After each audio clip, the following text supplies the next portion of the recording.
Assalamualaikum warahmatullahi wabarakatuh.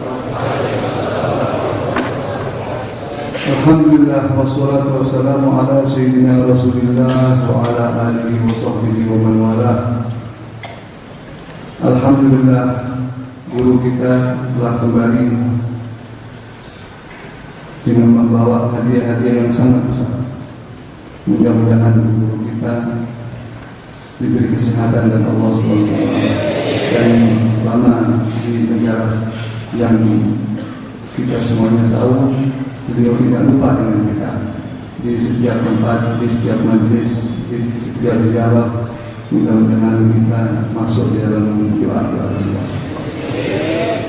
Alhamdulillah, kita kedatangan beliau kembali, mengucapkan ahlan wa sahlan, kembali ke rumah, kembali.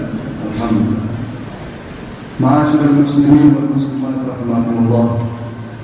Setiap minggu kita aktif dan duduk di tempat ini menimba ilmu dari guru-guru kita maupun dari guru-guru yang datang dari luar negeri, seperti kemarin yang lalu dari Singapura dan dari Malaysia. Alhamdulillah, begitu pula yang dari Kuala minggu yang lalu. Kedatangan kita di sini tidak lain kecuali kita menimba ilmu.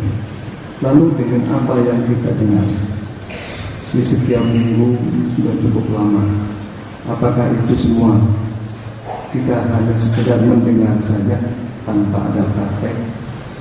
Ini yang akan dituntut oleh Allah SWT dan Rasulnya nanti di akhir zaman.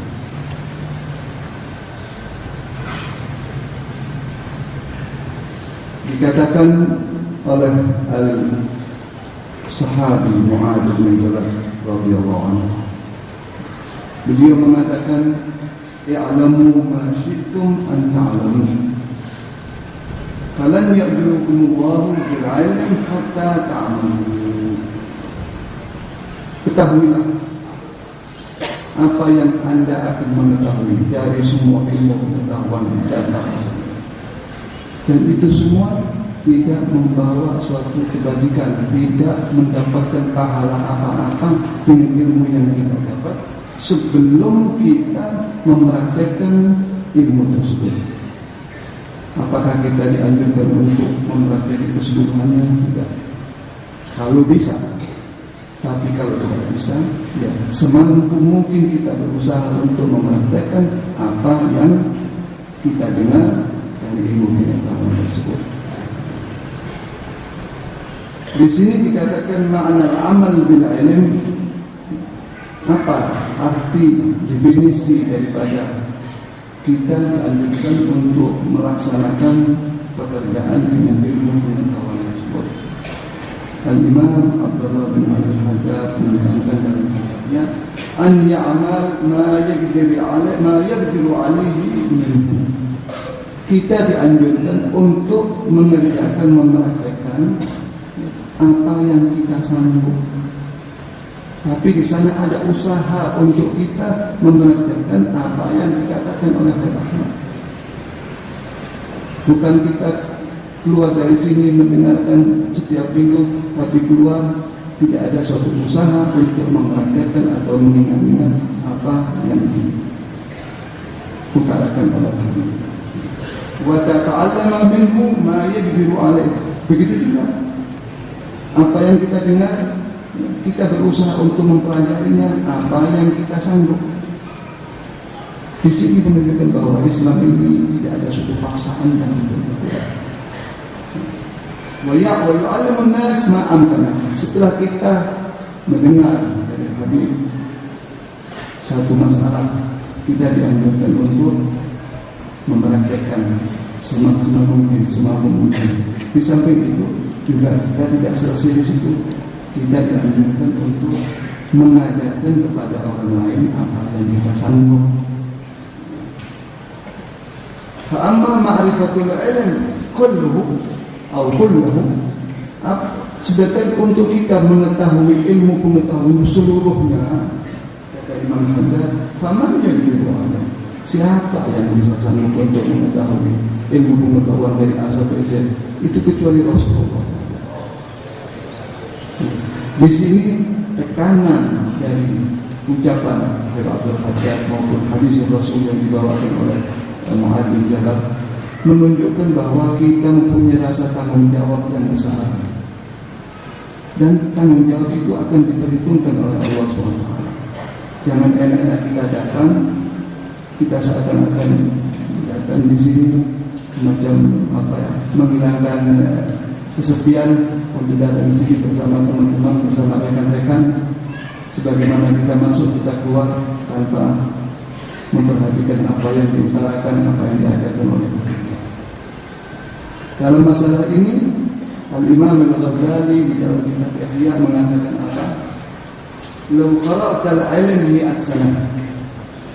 Seandainya kita dianjurkan atau kita sanggup untuk membaca ilmu pengetahuan dan ilmu-ilmu yang lain 100 tahun lamanya, bukan setahun 2 tahun, 100 tahun. Wa jama'ta alfa kitab, dan kita sudah sanggup mengumpulkan 1000 kitab. Library yang begitu besar kita sanggup mengumpulkannya. La takunu musta'iddan li rahmatillah illa bil amal. Bayangkan 100 tahun kita belajar, 1000 kitab kita kumpulkan atau lebih, itu dikatakan la takunu musta'iddan li rahmatillah illa bil amal.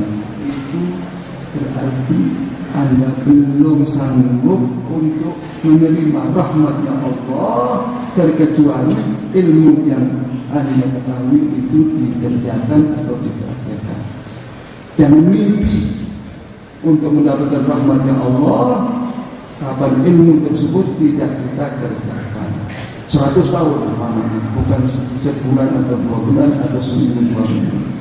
Tuntutan ini sangat berat bagi kita. Faman kana yarju liqa'a rabbih, didorong dengan ayat. Faman kana yarju liqa'a rabbih, barang siapa yang ingin atau mengharap bertemu dengan Allah SWT, falyamal amalan shalihan, dianjurkan untuk bekerja dengan pekerjaan yang benar, pekerjaan yang baik, amalan benar-benar. Wala yusyrik bi ibadati rabbih ahada, dan janganlah sekali-kali kita mensyirikkan Allah atau menyekutukan Allah kepada siapa saja. Ini perintah, bukan suatu sekedar harapan. Perintah yang harus kita kerjakan semaksimal mungkin. Al-Habib Ahmad bin Hasan Al-Abbas ini salah satu ulama besar yang tidak begitu lama betul. Di zamannya Habib Ali bin Muhammad Al-Habsyi, sahibul Maulid Sintidura, kurang lebih ya bangsa 80 atau 90 tahun yang lalu. Beliau mengatakan dalam masa ini, al-ilm fi dzatihi sina'ah. Ilmu itu dari segi keilmuannya itu sina'ah, suatu karir. Siapa saja boleh mengerjakan itu, boleh menuntut ilmu itu. Dari sisi ilmu itu sendiri, itu merupakan suatu karir. Ya'rifuha al-birr wal fajr. Semua orang bisa menuntut, dari orang yang jahat, orang yang fajir, maupun orang yang benar. Ilmu itu bisa dicari. Wal mu'min wal kafir, orang yang beriman atau orang yang kafir itu sanggup untuk menuntut ilmu. Tetapi katakan apa? Wa innama thamaratuh, tetapi buahnya, wal maksud minhu, dan apa yang diharap, maksudnya itu apa? Al-amal, praktek pekerjaan. Kalau kita belajar ilmu sampai tua tapi tidak kita kerjakan, bahkan itu akan kembali kepada kita, ada tuntutan dari Allah SWT. Al-amal itu apa? Apakah amal itu hanya sekedar praktek atau kerja saja? Atau kita melakukan apa yang ada? Oleh Ahmad bin Hasan mengatakan apa? Al-amal itu yang dituntut. Ibarat apa? Al-akhlaq, wal adab, wal niat salihah, wal amal tidak ini. Akhlak, adab, niat yang baik, dan praktek-praktek apa yang dianjurkan, itu yang dikatakan praktek. Diriwayatkan dalam suatu riwayat, Imam Abu Darda Beliau mengatakan apa dalam masalah ini? Wailun liman la ya'lamu. Hati-hati. Al-wail itu artinya ancaman. Kita diancam. Sedangkan di sana juga ada neraka yang namanya neraka al-wail. Tapi dari sisi bahasa, hati-hati. Hati-hati ya, dengan orang yang tidak mengerti atau tidak belajar. Itu sekali, hati-hatinya sekali. Hati-hati untuk orang yang tidak mengetahui atau yang tidak belajar. Wa wailun liman ya'lam wa la ya'mal sab'amah. Tetapi hati-hati atau ancaman kepada siapa? Kepada orang yang mengetahui tapi dia tidak mempraktikkan 7 kali daripada orang yang pertama. Jadi tuntutan ini kepada kita sangat berat. Keluar dari tempat ini semaksimal mungkin apa yang kita dengar dari guru kita, ya, terutama Syekh Ahmad yang guru rutin dalam masalah mengajar kita ini. Praktekkan apa yang kita mampu, karena merupakan suatu tuntutan yang berat bagi kita. Di dalam satu hadis akhir daripada pembicaraan saya ini, Rasulullah SAW mengatakan apa? Asyaddun nas adaban yaumal qiyamah. Asyaddun nas adaban yaumal qiyamah. Azab yang sangat parah, yang sangat pedih nanti di yaumul qiyamah. Kepada siapa? Apakah itu merupakan kepada orang yang kafir? Apakah itu merupakan kepada orang yang musyrik? Itu sudah tidak perlu diterangkan lagi. Tetapi dikatakan di sini dalam hadis, asyadun nas adzaban yaumil qiyamah, sangat pedih azab di yaumil qiyamah untuk siapa? Alimun lam yanfa'allahu bi'ilmihi. Orang yang mengetahui, yang tahu akan hukum halal dan haram karena dia belajar, tahu, tetapi dia tidak mempraktikkan ilmunya tersebut. Ini nanti di yaumil qiyamah asyaddu azab, yang paling pedih azab. Waqad hatta Imam Al-Haddad, di sini Imam Al-Haddad memberikan satu garis bawah. Kenapa dia harus kita alim mengetahui ilmu pengetahuan?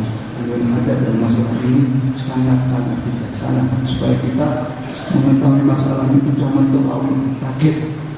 Beliau mengatakan apa dalam hadis ini? Menerangkan di garis bawah ini oleh beliau, anta amal ta'at mati gitu. Untuk kita berusaha untuk mengerjakan ketaatan apa yang dilakukan dalam ilmu pengetahuan tersebut, maka ada apa yang kita sanggup karena memaksakan diri. Dengan catatan apa? Dengan catatan ma'al azam bifi'il babi. Dengan suatu keinginan, dengan suatu rasa ingin betul-betul mampu untuk mengerjakan apa yang tertinggal. Jangan kita sanggup untuk mengerjakan apa yang kita sanggup, lalu yang kita tinggalkan. Dengan al-azam betul-betul untuk kita janji untuk bisa sanggup mengerjakan apa yang tertinggal. Begitu juga dalam kita meninggalkan maksiat, beliau mengatakan apa? Wa hakadha tarkul ma'asi ma'al azam tarkul badi. Begitu juga kita harus meninggalkan apa yang kita tahu bahwa kemaksiatan ya, barang yang tidak dianjurkan oleh Allah, barang yang dilarang oleh syariat, kita tinggalkan semaksimal mungkin yang kita bisa. Ya, karena al-maksiat ini kok sudah betul-betul mendalam sama kita untuk meninggalkan itu sukar sama sekali. Kita harus ada rasa niat untuk meninggalkan apa yang kita sanggup meninggalkan. Dengan catatan ma'al-azam tasirani. Dengan catatan untuk kita meninggalkan sisa-sisa apa yang belum kita sanggup untuk kita tinggalkan step by step. Inilah ya, suami apa yang bisa saya terangkan. Ya. Mudah-mudahan kita tidak keluar dari tempat sini ya, kepada yang suci ini kita sudah mendapatkan suatu masalah yang betul-betul bisa kita praktekkan. Berusaha betul-betul untuk kita mempraktekkan apa yang kita sanggup dari apa yang diuraikan, apa yang diajarkan, yang diterangkan oleh Habib atau penceramah yang lain dengan catatan tadi. Mudah-mudahan sedikit apa yang bisa saya terangkan menjadi tahan untuk tidak bisa merubah kita punya cara-cara, ya, sehingga sedikit demi sedikit kita insya Allah akan meningkat sebagaimana yang diharapkan oleh Allah SWT. Wassalamualaikum warahmatullahi wabarakatuh.